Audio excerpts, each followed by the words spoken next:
Bonjour, je suis Coralie. Pas facile de parler de soi devant une caméra. C'est pour ça que j'ai proposé à des professionnels de me parler de leur activité et du sens qu'ils donnent à leur activité à travers un interview. C'est plus facile et on oublie complètement qu'on est filmé et on peut être plus naturel. Donc j'ai créé cette chaîne qui s'appelle L'essence du sens pour pouvoir échanger avec ces professionnels de partout dans le monde, enfin du moment qu'ils soient francophones et avec lesquels on peut échanger de merveilleuses choses. Vous allez découvrir ça avec moi. Parallèlement à ça, moi j'accompagne depuis plus de 20 ans des personnes qui veulent y voir plus clair dans leur vie, de façon à ce que leur vie soit plus fluide et plus simple, parce que c'est ce que je recherche aujourd'hui, en face à face, en ligne ou bientôt sous forme de formation. Parallèlement à ça, j'ai écrit il y a quelques mois un grimoire qui est un recueil de rituels magiques du monde moderne.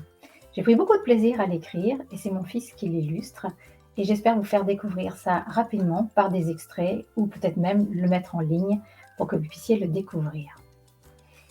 Ceci dit, j'espère que maintenant vous allez prendre autant de plaisir que moi à écouter ces merveilleuses personnes que j'ai pu rencontrer avec des métiers extraordinaires que je ne connaissais même pas. Et pour le moment, je n'ai enregistré que quelques vidéos. J'ai plus de 100 demandes et je n'ai pas encore sollicité les gens autour de moi.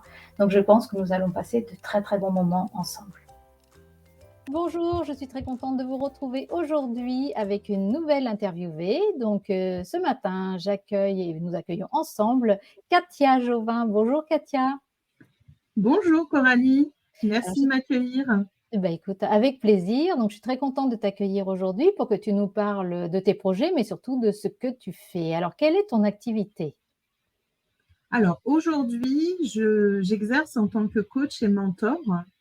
Euh, je dirais que j'ai aussi complété ma boîte à outils en tant que praticienne en Human Design. Mhm, Donc ça, c'est l'activité que j'exerce aujourd'hui à temps plein, ce qui n'a pas toujours été le cas. Et d'accord. je pense qu'on en parlera certainement. Euh, En fait, j'aime à dire que je suis une activatrice de changement et d'alignement. Mhm, Je c'est me beau. suis spécialisée dans la connaissance de soi, parce que pour moi, c'est vraiment quelque chose d'important. Et pour moi, la connaissance de soi, ça intègre plusieurs choses. Ça intègre la conscience de soi, Mhm, c'est-à-dire notre capacité à nous observer et à voir comment eh bien, on ressent, on réagit, on agit dans une situation ou dans une relation. Ça intègre aussi la compréhension de soi, qui est je comprends mes mécanismes internes, je comprends ce qui se joue dans la situation ou dans la ou les relations. Également l'acceptation de soi, je m'accepte dans mon entièreté, dans toutes mes parts, qu'elles soient jolies ou moins jolies. mhm, Et puis l'amour de soi, qui est j'aime la personne que je suis, je me donne de l'amour, je me respecte pour qui je suis. Et ça ne veut pas dire que j'ai pas des choses que j'identifie à travailler. Ça veut juste dire qu'à l'instant T, je m'aime tel que je suis et je peux, si j'en ai l'envie et si je fais le choix, d'évoluer. mhm. Voilà, C'est un joli objectif de sérénité, tout ça. tout à fait. Donc, tu utilises une technique particulièrement. Tu nous parlais du Human Design. Est-ce que tu peux nous expliquer un petit peu en quoi ça consiste? Oui, tout à fait. Alors effectivement, le Human Design, c'est un outil principal que j'utilise. Je dis toujours en fait que le Human Design, c'est le début de quelque chose, c'est le début d'une transformation, mais c'est pas une fin en soi. Le Human Design, en fait, c'est un outil qui est assez récent puisqu'il a été canalisé en 1987. Et pour autant, il va mêler des sagesses ancestrales comme eh bien, l'astrologie, les chakras, l'arbre de vie de la Kabbale, le Hiking chinois, et puis des sciences modernes comme la physique quantique, la génétique, l'astronomie. En fait, c'est vraiment un outil de compréhension, de connaissance, d'acceptation et d'amour de soi. Mhm, Donc, qui vient nous révéler en fait des informations sur qui on est, sur base en fait de nos données de naissance, à d'accord. savoir date de naissance, heure précise de naissance et lieu de naissance. Donc, il n'y a pas un questionnaire comme la plupart des tests qu'on connaît qui sont des tests de personnalité. Le Human Design n'est pas un test de personnalité, même s'il révèle des choses. Et l'avantage que j'y trouve, c'est que tu ne peux pas biaiser le système puisque tu n'as pas de questionnaire à remplir. Ça se base vraiment sur tes données de naissance. Donc, c'est vraiment un super outil, hyper puissant en fait, parce que rien qu'avec une lecture de son thème en Human Design, on peut avoir des déclics qui vont mettre sur le chemin justement de la transformation et du changement. C'est pour ça que je dis toujours qu'une lecture, c'est pas une fin en soi, c'est le début de quelque chose d'autre. Encore faut-il en avoir l'envie, le courage aussi, parce que c'est aussi le courage de reconnaître que, eh bien, on est désaligné, qu'on a besoin peut-être de travailler sur certains aspects, et donc d'aller voir tout ça. D'accord. Et comment tu es arrivée à cette activité? Enfin, je sais qu'en général, c'est plus une histoire de hasard, mais en tout cas, dans le développement personnel, à aller chercher des techniques comme celle-ci, par exemple, comment tu es arrivée à ça? Alors, dans le développement personnel, en fait, je dirais que ça fait un petit moment que je m'y intéresse parce que, comme beaucoup, en fait, j'ai eu des événements de vie qui, à un moment donné, m'ont amené à m'interroger et à essayer de comprendre, parce que moi, j'aime bien comprendre, j'aime bien apprendre, j'ai besoin de mettre du sens sur les choses.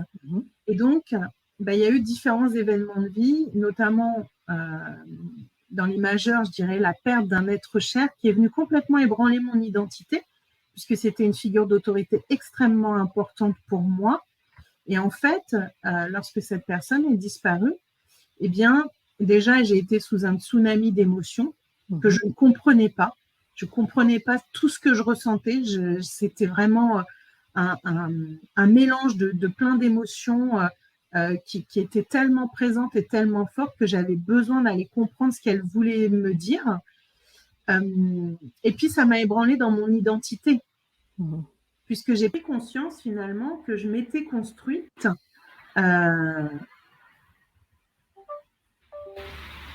Je t'entends toujours, je te vois toujours. Tu m'entends toujours? Moi, j'ai une coupure.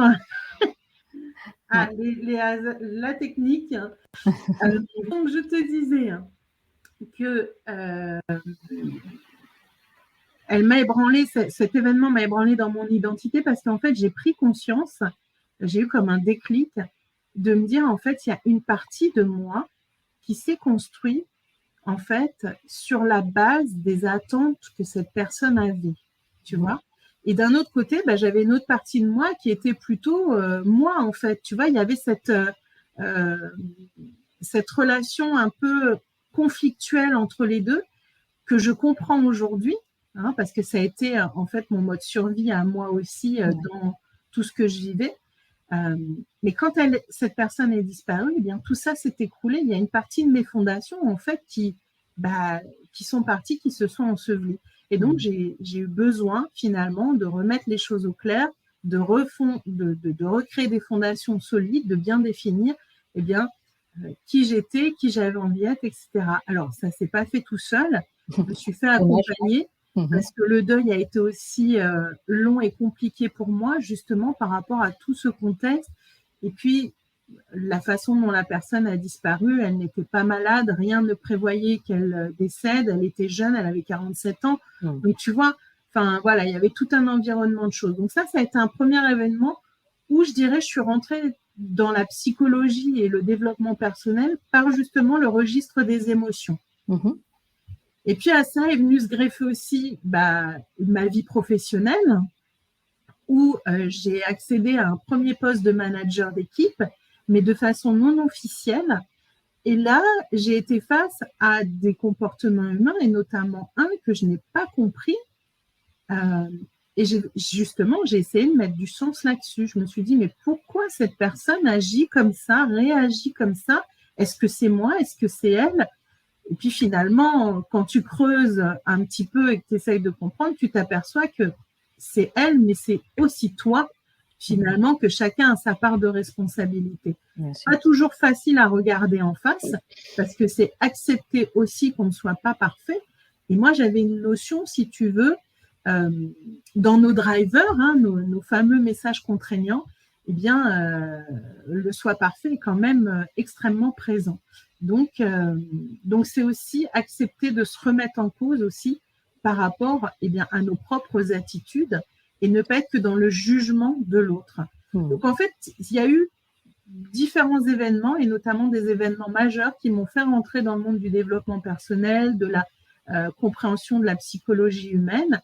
Et puis après, forcément, quand tu t'intéresses à ces domaines-là, moi, j'ai voulu aller plus loin. Donc, à chaque fois, dans mon activité de salarié, je crois que j'ai usé, enfin, je sais pas, je suis certaine que j'ai usé toutes les formations en développement personnel du catalogue que ma société proposait, mais qui s'inscrivaient aussi dans ma fonction de manager. Donc, et c'est comme ça, en fait, que j'ai identifié le métier de coach, puisque la première formation que j'ai faite, c'était avec une coach sur la gestion du stress et des émotions, justement. Et en fait, là, j'ai eu un déclic. Je me suis dit, mais attends, mais c'est carrément ça que je veux faire, moi, en fait. Ça me parle, c'est aider l'autre, accompagner l'autre, etc., le faire grandir, le faire évoluer, lui montrer des choses différentes. Et donc, c'est comme ça que j'ai découvert, en fait, ce métier de coach et que je m'y suis intéressée. Mais entre le moment où je suis rentrée dedans et le moment où je suis réellement passée à l'action, où je me suis formée, il y a eu un laps de temps assez long. Ce qui est naturel quand même. Oui, alors je ne sais pas si c'est naturel, mais en attendant, pour moi, j'avais besoin de ce temps-là, mais qui s'explique aussi par un certain nombre de choses que j'ai dû lever. Bien sûr. Même si on n'est pas parfaite, malgré tout, on peut quand même accompagner des personnes parce qu'on a passé le chemin, comme certaines personnes disent. Donc, c'est là pour ça que tu es là aujourd'hui, a priori, pour montrer que toi aussi, tu as connu et que tu peux accompagner des personnes parce que tu connais les émotions par lesquelles tu es passé. Et je pose souvent cette question, à savoir, est-ce que dans ton enfance, tu peux retrouver des liens avec ce que tu fais aujourd'hui? Oui, d'ailleurs, c'est un exercice que j'ai moi-même fait. Oui, je retrouve des liens parce qu'en fait, quand j'étais jeune et notamment à l'adolescence, où on commence à se poser des questions de quel métier tu veux faire, etc. Eh bien, initialement, moi, je voulais être avocate pénaliste. Alors, pourquoi avocate et pourquoi pénaliste? Alors, avocate, forcément, pour défendre les gens, en fait. J'ai une valeur justice qui est extrêmement présente, mais qui s'explique aussi par ma haute sensibilité. Et en fait, pourquoi pénaliste? Parce qu'en fait, pour moi, mon seul et unique objectif à ce moment-là, c'était de défendre les gens innocents. Ouais. Alors, tu n'as pas la maturité encore vers 12, 13 ans pour comprendre finalement un innocent, un non-innocent, etc. Mais pour moi, mon seul objectif, c'était je défends les gens innocents, je les empêche d'aller en prison parce que c'est pas juste. Et moi, j'ai un besoin de justice qui est vraiment présent. Et puis, voilà, vraiment être dans l'accompagnement, l'écoute, le soutien de l'autre. Bon, après, j'ai bifurqué, j'ai maturé autour de cette notion d'innocence et finalement, j'ai pris conscience qu'un innocent pour moi ne serait peut-être pas forcément pour l'autre et que peut-être que je serais confrontée aussi à défendre des personnes qui finalement ne sont pas si innocentes que ça. Mais voilà, après, j'ai aussi vu que le monde de l'avocat n'était pas finalement celui que j'idéalisais. Oui. Donc, voilà, j'ai fait d'autres choix, mais le droit a toujours été quelque chose qui m'a intéressée et passionnée. Et aujourd'hui, dans ta vie professionnelle, ta valeur justice, comment tu l'alimentes? Comment tu l'entretiens? Alors, je dirais que déjà, je l'alimente parce que j'essaye d'être enfin, c'est pas que j'essaye, je fais toujours en sorte d'être juste et équitable avec tout le monde. Voilà, ça, c'est quelque chose vraiment d'important pour moi. J'essaie toujours de voir les deux côtés de la balance, tu vois, mais c'est aussi parce que je suis dans ce domaine du développement personnel qui fait que je ne prends pas une situation par le petit bout de la lorgnette, mais plutôt dans sa globalité. Et j'essaye de comprendre finalement le point de vue de chacun. Et donc de me dire, oui, cette personne a ce point de vue, mais elle a son histoire.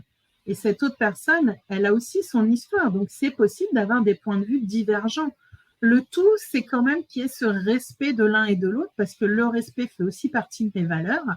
Et donc, voilà, mais pour moi, c'est vraiment de vraiment être équitable et ce qui me semble le plus juste pour les personnes que je peux accompagner ou avec les personnes avec lesquelles je vis ou avec lesquelles j'ai des relations amicales, etc. Et avec toi, j'imagine aussi. Bien sûr, bien sûr. D'accord. Ce qui n'a pas toujours été évident parce qu'on est toujours, comme on dit, les cordonniers les plus mal chaussés. Ouais. C'est-à-dire qu'on est toujours vis-à-vis de l'autre très bienveillant, très à l'écoute, etc. Mais ce n'est pas forcément quelque chose qu'on s'applique à soi-même. Et ça, moi, pendant longtemps, je me suis oubliée. Tu vois, j'ai beaucoup donné aux autres parce que je suis aussi très altruiste. Mais j'ai aussi compris que pour pouvoir donner, il fallait aussi savoir recevoir. Tu vois, c'est un jeu d'équilibre et cette notion d'équilibre dans ma vie, elle est aussi importante. Et que c'est pas parce que je m'accordais des moments pour moi, que je prenais du temps pour moi, etc., que j'étais moins bien, que je ne valais rien, etc. Au contraire, c'est parce que j'étais bien avec moi-même que j'avais cette capacité à être bien avec l'autre et qu'en plus, dans mon métier, c'est beaucoup plus aisé d'accompagner quand tu te sens bien avec toi-même, quand tu te sens en sécurité avec toi. Oui, bien sûr. Et là, tu nous disais donc tu faisais beaucoup maintenant du human design. Donc, quand tu parles d'évolution de ton activité, c'est parce que tu as testé plusieurs techniques et actuellement, c'est plutôt cette technique-là que tu utilises en priorité? Alors, je dirais pas que j'essaye des choses parce que moi, je fonctionne comme ça. J'ai besoin, d'ailleurs, mon human design le dit clairement, j'ai besoin d'expérimenter, tester des choses. Je suis mon premier cobaye, en fait. Je vais les tester sur moi, je vais voir si ça fonctionne, je vais avoir un regard critique, objectif, et puis après, je vais les proposer, d'accord? Mais par rapport à ma propre grille de lecture, ce regard-là. Et en fait, j'ai le sentiment que la connaissance de soi, ça a toujours été quelque chose d'important parce que comme j'aime comprendre et donner du sens aux choses et que finalement, eh bien, tout part de nous, parce que j'ai envie de dire, il y a la relation à soi, mais la relation à soi n'est rien sans la relation aux autres et inversement, tu vois. Mais ça ne peut que partir de nous. C'est arrêter d'avoir des attentes vis-à-vis des autres et avoir ses propres attentes vis-à-vis de soi, tu vois. Et en fait, le human design, moi, je pars du principe qu'il n'est pas arrivé par hasard dans ma vie, il est arrivé au moment où finalement, j'étais prête à recevoir cet outil-là. Je l'expérimentais sur moi. Et puis après, quand j'ai vu la puissance et la justesse des informations qu'il communiquait sur ces simples données de naissance, j'ai dit ça, faut que je le partage. Et ça aussi, c'est inscrit dans mon human design, tu vois. Moi, en fait, je vais acquérir des choses, mais pour pouvoir les redonner, les partager mes expériences et universaliser tout ça. D'accord. Et là, tu vois déjà une évolution dans ton activité, dans ta façon de faire, d'aborder les différentes phases? Oui. Entre le moment où j'ai commencé, si tu veux, parce que moi, j'ai obtenu ma certification de coach pro et perso en fin 2017. J'ai créé mon activité en 2018, tout ça en parallèle d'une activité salariée qui me prenait énormément de temps. Donc, je l'ai vraiment fait sur du peu de temps disponible, mais j'avais déjà une cliente, si tu veux. D'accord. Et entre cette première cliente et aujourd'hui, il y a une différence parce que déjà, il y a ces nouveaux outils qui ont été intégrés. Et puis parce que moi aussi, j'ai évolué et je pense que mon activité continuera à évoluer en même temps que moi j'évolue, en même temps que ma vision évolue. Tu vois, rien n'est figé. Donc, je reste extrêmement ouverte à tout ce qui peut m'arriver. Je m'interroge toujours sur comment connecter les choses. Tu vois, moi, j'aime bien et j'ai besoin de fonctionner dans un processus global. Et là, je suis en train j'ai commencé une nouvelle formation parce que je sentais, tu vois, qu'il y avait un connecteur qui n'était pas présent dans le sens où, bien sûr, j'accompagnais les personnes, les retours clients sont positifs, mais moi, je sentais à l'intérieur de moi qu'il y avait quelque chose dans le processus global qui me manquait. Et je pense que la formation que je viens d'entamer va compléter ce processus-là. Donc, tu vois, mon activité, elle va encore évoluer parce que je rajoute encore des éléments de compréhension de nos modes de fonctionnement. D'accord. Et quel sens, toi, tu donnes à cette activité aujourd'hui? Alors pour moi, elle fait complètement sens cette activité puisqu'elle est alignée à mes valeurs, Mmh. hein, par cette activité, la valeur contribution qui est en moi, est, est alimentée. Elle est alignée aussi, à qui je suis, tu vois? Mmh. Dans la personne que je suis, dans mes modes de fonctionnement. Je suis quelqu'un qui a une grande capacité d'écoute, donc forcément, alors, il n'y a pas que le métier de coach hein, qui nécessite cette compétence, mais en tous les cas, moi, ce métier-là, il coche toutes les cases qui aujourd'hui font que j'y prends énormément de plaisir. Et pour moi, prendre du plaisir dans ce que je fais, c'est important. Mmh. Et puis D'accord. ça fait sens parce que, je te dis, c'est vraiment cette valeur contribution qui est alimentée. Et pour moi, c'est vraiment important de pouvoir, enfin, j'ai envie de dire, quand je vois les yeux de la personne en face qui brillent, quand je la vois prendre conscience de ses potentiels, de sa capacité, de ce qu'elle peut transformer pour aller mieux dans sa vie, mais pour moi, c'est, voilà, ma satisfaction, elle est à ce Ouais. niveau-là, en fait. Hein. Ce que je retrouve souvent dans les retours, c'est: «Oui, j'aime ce que je fais, j'ai de la passion pour ce que je fais, mais finalement, je suis presque autant nourrie, voire plus, de voir comment les personnes en face de moi vont interagir». Enfin, en tout cas, je Mm. vois sur leur visage, je vois sur leur comportement et c'est beaucoup de choses que je retrouve en commun dans toutes les personnes que je peux interviewer. C'est ça, c'est la réaction chez l'autre. Alors en espérant que s'il y a pas de réaction, malgré tout, tu te sentes quand même dans ta passion et dans le plaisir de ce que tu fais. Oui, complètement. Oui, oui, oui, complètement. Parce que je pense que dans nos métiers, il faut déjà, on n'a pas une obligation de résultat, mais on a une obligation de moyens, c'est-à-dire Mmh. qu'on donne tous les moyens à l'autre euh, d'atteindre les objectifs qu'il se fixe. Mais on ne porte pas cette responsabilité de la transformation. C'est à Bien sûr. l'autre d'avoir Mmh. cette responsabilité. Donc, en tant que coach, j'ai envie de dire, ou accompagnant, notre rôle à un moment donné, c'est quand on identifie que la personne en face, elle a des résistances, eh bien, c'est d'aller voir finalement qu'est-ce qui la met en résistance. Et puis, si à la finalité, eh bien, il n'y a plus de volonté de l'autre d'aller plus loin et de se transformer, c'est à nous, Mmh. à un moment donné, de dire stop et d'arrêter la relation. Ouais. Parce que, enfin, moi, je trouve que éthiquement parlant, c'est plus propre, c'est plus juste pour l'autre. Et puis pour soi aussi. Hein. Bien sûr, bah, de toute façon, le mot coach, il y a le co dedans et dans tout ce qui est co, c'est ensemble, c'est à 2, enfin au moins à 2. C'est travailler, on travaille Mm. pas toi de ton côté et puis la personne en face est passive. Donc et on en revient au mot de responsabilité dont, on a déjà parlé. C'est, chacun sa part et chacun son chemin. Donc Mm. c'est ensemble, c'est une coproduction finalement le résultat de cette action. Et les personnes que tu accompagnes, ça dure combien de temps, sur, ce type d'accompagnement?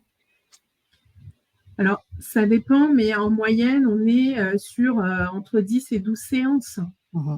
Tu vois, D'accord. après, souvent, on voit revenir 3 mois, mais en fait, oui et non. C'est-à-dire, moi, je vais plutôt parler en programme global qui est de 10 à 12 séances, parce qu'il faut aussi s'adapter au rythme de la personne. Il faut aussi, pour moi, s'adapter aux exercices que tu lui donnes en inter-rendez-vous. Pour autant, il faut mettre du rythme. Mmh. Ça, c'est hyper important. Il ne faut pas laisser un laps de temps trop long entre les séances, mais suffisamment pour que la personne eh bien, intègre Ouais. et le temps aussi de faire, on va dire, ses devoirs, Mmh. euh, et puis qu'elle puisse revenir avec éventuellement des questions par rapport à justement à ce qu'elle a déjà mis et commencé à mettre en place. Donc voilà. Aujourd'hui, c'est comme ça que je fonctionne en one-to-one. À l'avenir, je pense que j'envisage de faire du collectif aussi parce que c'est vraiment un mode de fonctionnement que j'ai découvert en entreprise et que je trouve aussi hyper intéressant, hyper puissant par rapport à la force de l'intelligence collective. Donc, ça fait partie, Mmh. je dirais, des choses que j'ai envie de mettre en place à l'avenir. Et les échanges se font en présentiel ou principalement en distanciel? Alors, j'ai commencé en présentiel en 2018. Alors tu es sur quel quelle région parce que, ou quelle ville? Ouais, je suis en Île-de-France. En fait, je suis dans la région de l'Essonne. Je suis pas très loin de la ville de Évry, qui est Mhm. déjà une grosse agglomération. Oui, Donc en 2018, je faisais en présentiel. oui. Et puis en 2019, avant la Covid, je me rappelle, je disais à mon mari, je dis, écoute, je vais passer en distanciel parce que déjà, ça sera plus facilitant pour les personnes. Ça évitera des temps de déplacement parce qu'en région parisienne, hein, les Mhm, temps de mhm. déplacement, voilà, on multiplie par deux, hein, surtout le matin de bonne heure ou le soir en fin de journée. Et comme je m'adresse aussi bien à des salariés qu'à des indépendants, eh bien forcément, on peut se retrouver dans ces créneaux-là. Donc j'avais cet objectif en 2019 et puis est arrivée la Covid qui est venue finalement, je dirais, confirmer que c'était plutôt pas mal d'avoir cette idée-là. Et donc aujourd'hui, j'accompagne en distanciel. Maintenant, si les personnes sont vraiment dans la région tout près de chez moi et qu'elles veulent du présentiel, c'est aussi possible. Mhm. Mais le distanciel n'empêche pas de faire un travail tout aussi correct qu'en présentiel. D'accord. Et tu peux travailler aussi en entreprise? Oui, alors j'ai pas encore commencé, mais ça fait partie des choses que j'envisage également. En fait, quand j'ai fait mon business model, j'ai tout de suite inclus une partie entreprise que j'ai. En fait, j'avais inclus les deux, la partie particulier indépendant et la partie entreprise, parce Mhm. que on n'aborde pas les choses de la même façon en entreprise qu'avec un Bien particulier. La sûr. relation est différente. Même si les thématiques peuvent être les mêmes, la relation est différente et j'ai envie de dire, ça pose un cadre qui est différent et donc un relationnel et une avancée dans l'accompagnement aussi qui est différenciante. Mhm. D'accord. Mais là, ça veut dire que tu fais l'human design de toutes les personnes en interaction ou comment ça se passe? Dans quoi? Dans Dans l'entreprise? l'entreprise, ouais, si tu dois avoir affaire à une entreprise. Non, je pense qu'en entreprise, alors j'aimerais intégrer le Mhm. human design en entreprise parce que justement, l'avantage de cet outil, c'est d'aller connecter les talents, les dons des personnes et de voir comment elles agissent en interaction. Parce que tu peux Mhm. faire ce qu'on appelle des chartes composites, c'est-à-dire mêler deux chartes pour voir finalement qu'est-ce qui va, euh, comment les énergies des deux personnes vont se connecter. Et en fait, c'est hyper intéressant quand tu constitues des équipes. Et notamment, moi, j'ai travaillé plus de 15 ans dans le pilotage de projets stratégiques IT. Mhm. Et, euh, et je me dis que ne serait-ce que dans ce type d'activité, ça serait juste génial. Tu as un réflecteur qui, en fait, reflète l'ambiance générale de l'équipe. Tu as un projecteur qui va guider les autres. Tu as des manifesting générateurs et des générateurs qui vont donner l'impulsion de productivité et qui vont partager cette énergie aux autres. Et puis, tu as le manifesteur qui a plutôt cette vision, ce côté visionnaire qui va initier les choses. Donc, quand tu arrives à mêler tous ces Mhm. types-là avec toutes ces énergies, que ça fait une interaction Ouais. qui fonctionne, ça peut donner une qualité de travail, une qualité de relation dans le travail qui est juste Mhm. exceptionnelle. Mhm. Donc, j'aimerais bien Oui, bah, introduire je le comprends. human design en entreprise. Après, on est confronté aujourd'hui à la RGPD Ouais. avec toutes ces données personnelles, etc. Donc, je me pose la question justement de comment je pourrais l'introduire en entreprise. Je n'ai pas encore trouvé la solution, mais ça viendra. Aujourd'hui, je pourrais tout à fait accompagner justement sur de la prise de poste. Là, la formation que je suis en train de suivre, je pense que je pourrais accompagner aussi, euh, tu vois, des conseillers clientèle, par exemple, qui sont confrontés à des clients Mhm. difficiles, etc. Et justement, leur apprendre à se mettre, elles, en sécurité et ne pas fonctionner en mode Mhm. réactif et Ouais. agressif, tu vois. Donc, il y a plein de champs d'application que je pourrais amener en entreprise et que j'espère bien amener en entreprise à l'avenir. Mhm. D'accord. En plus, toi, tu connais bien le milieu de l'entreprise, donc tu peux tout à fait être observatrice de ce qui se passe Mm. avant de pouvoir intervenir. Enfin, comme toute entreprise, faire un audit un petit peu, de voir le fonctionnement et savoir comment utiliser tous les outils et les atouts de chacun. Tout à fait. Toi, aujourd'hui, tu te fais coacher, tu continues à te faire coacher, à t'accompagner? Alors moi, j'ai des séances de supervision avec une collègue qui est coach. Pour moi, c'est important en fait. J'ai 7 collègues et puis j'ai 2 autres collègues en fait, où on partage nos pratiques justement, on partage aussi nos outils, on échange beaucoup sur nos outils. Pour moi, c'est important justement encore une fois, rien n'est figé. Ouais. Et comme on évolue, à un moment donné, il faut aussi toujours accepter. euh, Tu sais, moi, j'ai un principe de fonctionnement qui est l'amélioration continue. J'ai toujours eu ça en moi, de toujours aller chercher du feedback pour me dire, est-ce que je suis sur la bonne route ou est-ce que j'ai dévié? Qu'est-ce qu'il faudrait que je mette en place qui me permettrait finalement de bien rester sur la route, d'évoluer, etc. Donc ça c'est en moi. Je dirais que c'est même dans mon ADN, ça a toujours fait partie de moi. Eh bien, il n'y a pas de raison que je ne l'applique pas aujourd'hui en tant que coach, tu vois.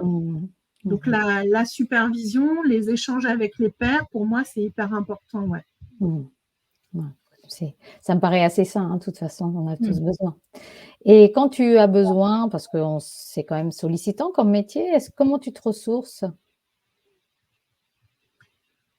Déjà, j'ai identifié que chez moi, j'ai besoin de temps seul.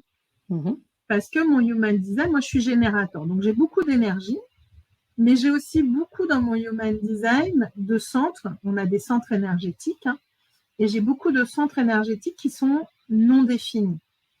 Le fait qu'ils soient non définis, ça veut dire que je vais capter et amplifier l'énergie de la personne qui est en face de moi à ces centres définis. Donc, capter et amplifier, tu vois un peu ce que ça pourrait donner. Donc, ça m'apporte des belles qualités pour moi, mais ça me nécessite aussi de bien me connaître quand je suis seule pour savoir si ce que j'ai capté m'appartient, enfin, si ce que j'ai en moi est quelque chose que j'ai capté ou est-ce que c'est quelque chose qui m'appartient. Et donc, j'ai besoin, après des séances d'accompagnement, d'avoir un temps seul pour aller me décharger de toutes ces énergies, pour aller me régénérer, en fait. Et alors, tu fais quoi? Ouais. Donc, je peux soit prendre un bouquin et lire, soit carrément chiller devant un truc qui ne me demande pas de réfléchir, soit de faire la cuisine. Tu vois, en fait, je fais autre chose. Je lâche complètement l'activité pour faire autre chose que ce que je fais. D'accord. D'accord. Et je relisais là dans mes notes que pour ta communication, donc on mettra en dessous de la vidéo tous tes liens, que tu avais créé aussi un podcast. Oui, tout à fait. J'ai créé une chaîne de podcast. Ça, c'est un projet que j'avais déjà quand j'étais encore salariée. Et puis, tu sais, je pars du principe que dans la vie, on a ce qu'on appelle un alignement des planètes. Il y a ce moment où tout s'aligne et où, au fond de toi, tu sens que c'est le moment. Donc, cette année, ça a été le moment de créer le podcast. Et donc, j'ai créé ma chaîne de podcast qui s'appelle Croissance Multiple, avec la petite subtilité que croissance ne s'écrit pas comme on l'écrit habituellement, mais ça s'écrit en 2 mots. Donc, croix, C-R-O-I-S, plus loin sens, S-E-N-S, et multiple. Derrière, il y a des significations. Hein. Le croix, c'est pour croître, mais aussi pour croire. Croître en tant qu'individu, se développer, évoluer. Et puis croire parce que j'ai l'intime conviction que chaque humain a cette possibilité de croire en lui, de se faire confiance pour aller sur le chemin qui est le sien. Sens, parce que comme je te l'ai dit, bien pour moi, c'est important de donner du sens aux choses, de mettre des mots, tu vois, d'apporter des explications, mettre de la cohérence dans tout ça. Et puis multiple, parce qu'il n'y a pas qu'une seule façon finalement de faire tout ça.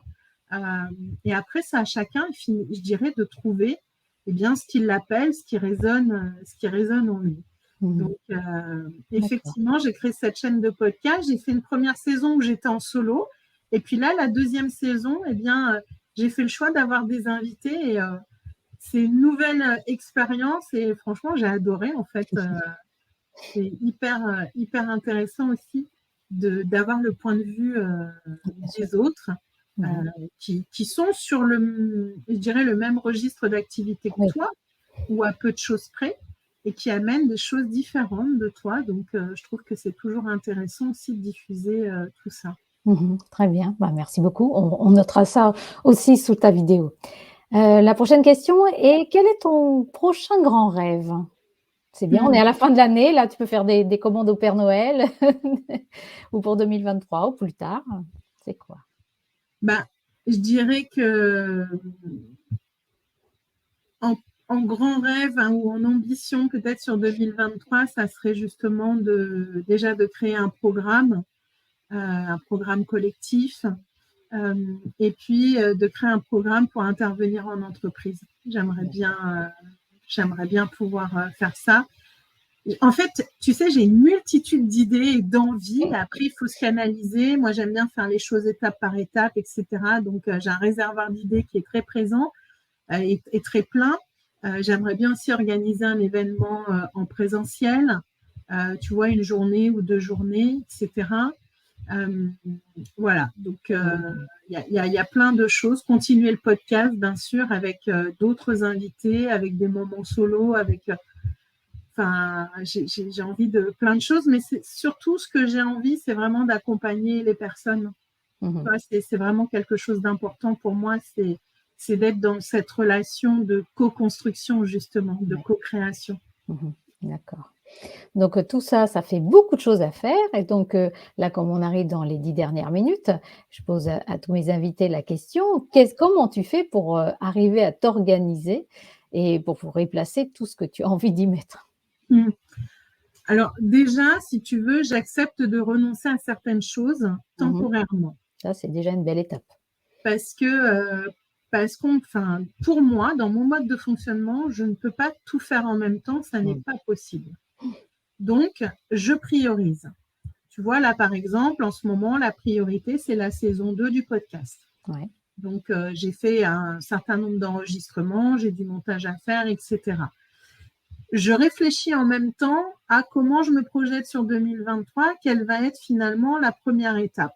La première étape, déjà, c'est de finir la formation que j'ai commencée, qui pour moi est vraiment une pierre angulaire qui va permettre finalement de construire, enfin j'ai envie de croire qu'elle va me permettre de construire finalement ce programme collectif et puis ce programme en entreprise. Donc tu vois, hop, la formation. Une fois que j'ai fait ça, eh bien, je vais commencer à construire. Donc après, je me reposerai la question, est-ce que je fais d'abord le programme collectif, on va dire pour les particuliers, ou est-ce que je fais d'abord le programme entreprise, tu vois? Et en fait, je garde aussi une ouverture d'esprit de me dire, je laisse aussi les choses arriver qui vont aussi m'aider à me mettre sur le chemin qui est le plus juste pour moi. Et peut-être même à changer d'avis, enfin à changer de Exactement. direction, peut-être pas d'avis. Complètement. Ça, pour moi, je pense que c'est important de ne pas être rigide dans son mode de fonctionnement et d'accepter de mettre de la souplesse. Bien sûr qu'il faut être organisé, qu'il faut planifier un certain nombre de choses, mais accepter aussi d'être souple dans son organisation, d'être flexible.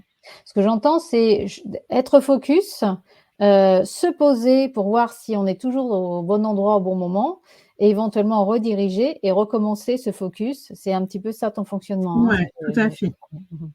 Donc quand j'ai une seule chose à la fois, peut-être pas une seule, mais enfin bon, une direction et voir comment les choses se passent. Et ça veut dire que dans le concret, tu es quelqu'un qui est agenda, qui est anticipe beaucoup. Comment tu t'organises? Est-ce que tu as des trucs? Alors, je suis plutôt agenda.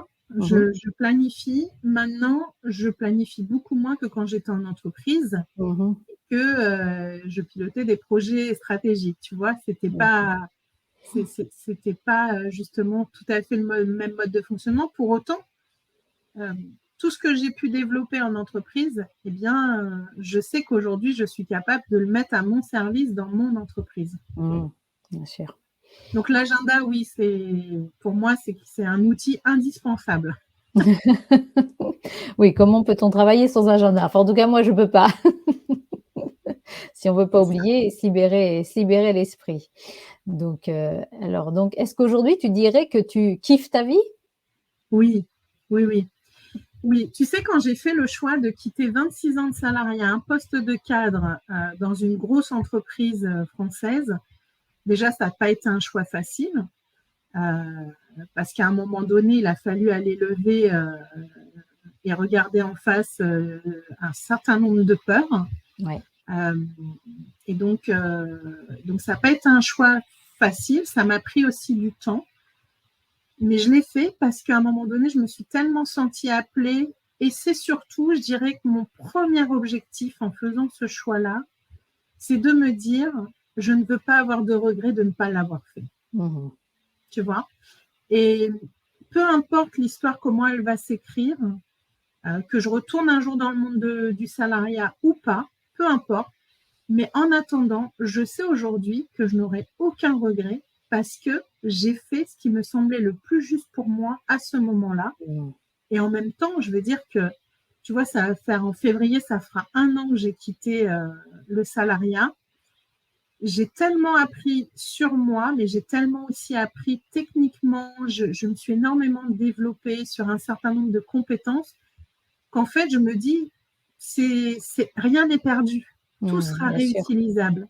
Mhm. Donc, et oui, je kiffe ma vie parce que, tu vois, aujourd'hui, j'ai cette liberté d'organisation. Euh, je, je construis les choses à ma façon. Mhm. En entreprise, tu as un cadre, tu vois, tu as une marge de manœuvre qui est quand même intéressante, mais tu as quand même un cadre de fonctionnement qui fait que tu es un peu plus limité. Ce Mhm. que je conçois tout à fait. Hein. Ouais. Moi-même, si demain j'ai des collaborateurs dans mon entreprise, forcément, je vais leur fixer un cadre par rapport à ma vision, Mhm. au mode de fonctionnement de l'entreprise. Mais ce que je kiffe aujourd'hui, c'est ça. J'ai envie de créer quelque chose, je le crée à ma façon, euh, avec qui je suis, tu vois, avec ce que j'ai envie d'y mettre. Cette liberté d'organisation.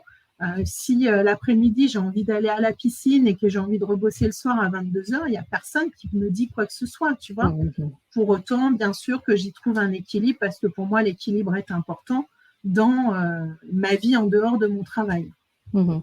Tout à fait, je comprends bien.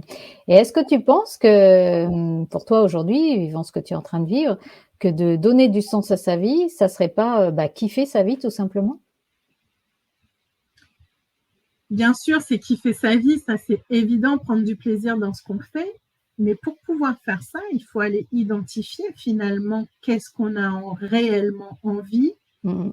dans sa vie, tu vois. Il faut l'expérimenter pour ça. Il faut expérimenter, il faut tester des choses, il faut s'autoriser à se casser la figure, parce qu'en fait, finalement, c'est aussi comme ça qu'on en tire des leçons et qu'on apprend des choses. Mais si tu n'oses pas, bah, tu n'avances pas. C'est ça. Ça reste au niveau cérébral. Mm. Et Donc, moi, le statu quo, j'ai ouais. beaucoup de mal. Enfin, pour moi, le statu quo, non, c'est du non négociable. Il n'y a pas de statu quo. On a bien compris. En tout cas, tu es passé à l'action puisque Ouais. effectivement, on entend beaucoup dans tout type de formation, un pas à la fois, un petit pas, mais Mm. toujours un pas, avancer quel que soit l'objectif, que ça soit pour sa santé, que ça soit pour, sa vie Mm. professionnelle ou sa vie personnelle, mais c'est comme ça qu'on arrive à être, mieux avec soi. Donc c'est ce que tu nous as expliqué, que tu as pratiqué, tu as expérimenté et aujourd'hui tu accompagnes les personnes, à ça.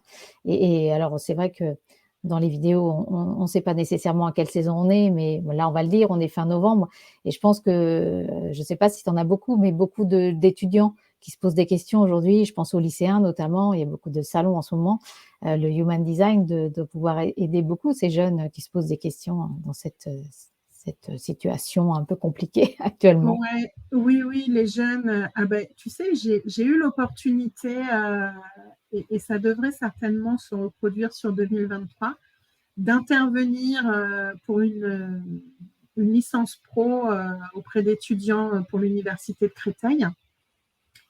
Et j'intervenais notamment, alors rien à voir avec le human design, mais j'intervenais justement sur la gestion du stress. J'allais amener du sens sur le stress, comment ça fonctionne, etc. J'allais amener du sens aussi sur nos motivations, les différents niveaux de motivation, etc. Et effectivement, alors, tu as de tout, en fait, comme pour nous à nos âges. Hein, tu as des gens qui vont se poser beaucoup de questions, d'autres beaucoup moins, mais parce que, voilà, c'est l'histoire aussi de chacun. Euh, ils se posent des questions sur leur avenir professionnel, mais aussi sur eux en tant que personne. Mmh. Et là, tu vois, j'accompagne une jeune fille qui a une vingtaine d'années, mais pas du tout sur l'aspect orientation professionnelle, parce que là-dessus, elle a des idées très claires, très précises, elle a une direction Mmh. qui est bien posée. mais plutôt sur des aspects relationnels. Et donc, je lui ai fait à 20 ans sa lecture Human Design. Et elle a compris un certain nombre de choses. Après, à cet âge-là, ils ont aussi, et comme à tout âge, j'ai envie de dire, besoin de beaucoup expérimenter. Parce que, encore une fois, c'est pas juste prendre les informations brutes et ne rien en faire, c'est je prends les informations et comment j'utilise ces informations justement qui me sont transmises. Le mieux, c'est d'expérimenter, de tester et accepter que ça ne marche pas à chaque fois. Parce que l'objectif, c'est de réajuster et de trouver ce qui est juste pour soi. Ce qui est juste pour soi ne le sera peut-être pas pour le voisin d'à côté. Donc, et c'est ce que j'aime aussi dans le Human Design, ça s'appelle aussi la science de la différenciation, parce qu'en fait, ça vient montrer à chacun qu'il a un schéma unique et que c'est une personne unique. Et je prends, tu sais, toujours cette image du puzzle. L'humanité, pour moi, c'est un grand puzzle. Et si on est tous formatés avec la même pièce, à un moment donné, les pièces, ça ne s'emboîte pas. Donc, acceptons notre singularité, acceptons nos spécificités, et c'est comme ça qu'on va pouvoir se connecter les uns aux autres, se faire grandir les uns les autres, etc. Et tu vois, je reboucle finalement avec ce que je te disais au début, la relation à soi n'est rien sans la relation à l'autre et inversement. Tout à fait. Écoute, pour le mot de la fin, Katia, c'est superbe. En tout cas, voulu. Non, écoute, c'était pas écrit, mais c'est comme ça que ça s'est fait, très bien.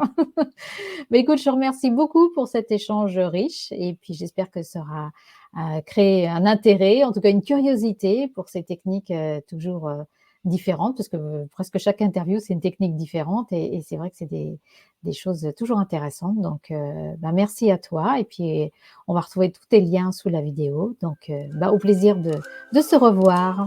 Merci. Merci Coralie, merci pour ton accueil. Belle journée à tout le monde. Merci, au revoir. Au revoir.